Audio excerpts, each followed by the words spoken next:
Bapak,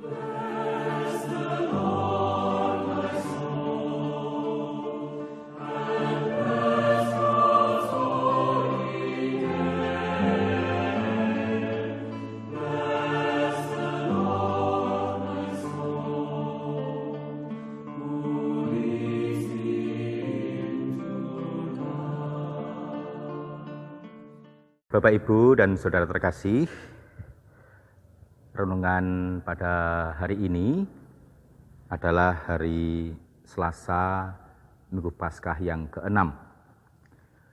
Renungan diambil dari Injil Yohanes bab 16 ayat 5 sampai 11.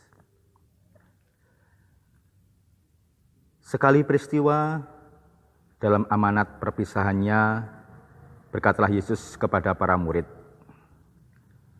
"Sekarang aku pergi kepada Dia yang mengutus aku, dan tiada seorang pun di antara kalian yang bertanya kepadaku, 'Kemana engkau pergi?'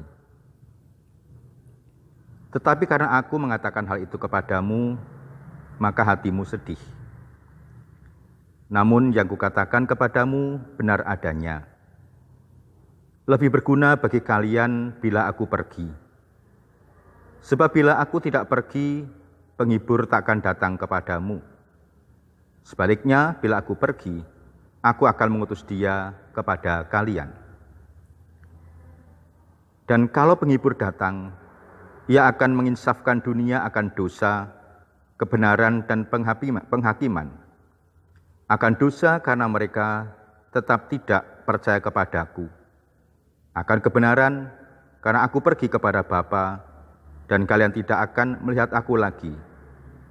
Akan penghakiman, karena penguasa dunia ini tidak dihukum." Demikianlah Injil Tuhan.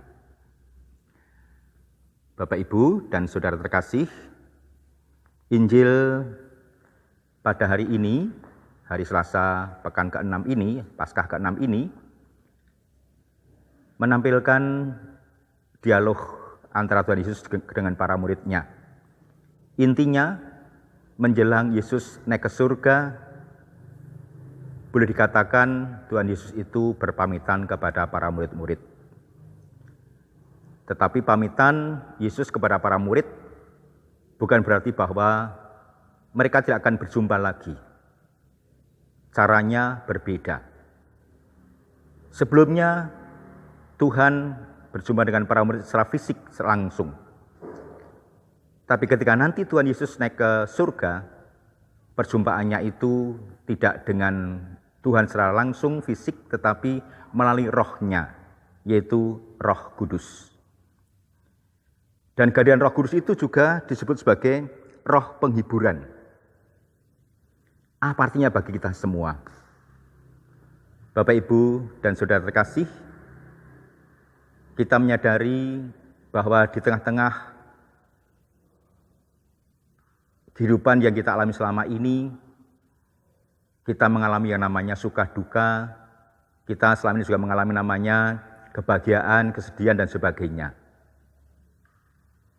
Dan di tengah-tengah itu pula kita membutuhkan yang namanya kekuatan batin, kekuatan jiwa kita.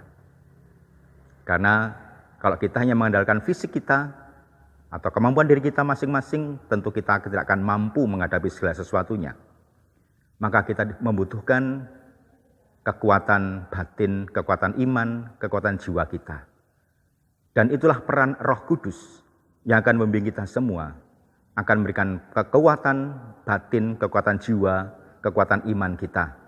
Sehingga kita dimampukan oleh kekuatan Allah sendiri melalui Roh-Nya, kita dimampukan untuk menghadapi segala macam persoalan, kita dimampukan untuk menghadapi segala macam cobaan hidup kita. Maka selayaknya kita bersyukur bahwa Tuhan tidak meninggalkan kita, Tuhan tetap mendampingi kita dengan cara yang berbeda, yaitu dengan cara Roh-Nya yang membimbing menuntun kita semua. Maka selayaknya lah pikiran hati kita terbuka kepada kehadiran Roh Kudus itu.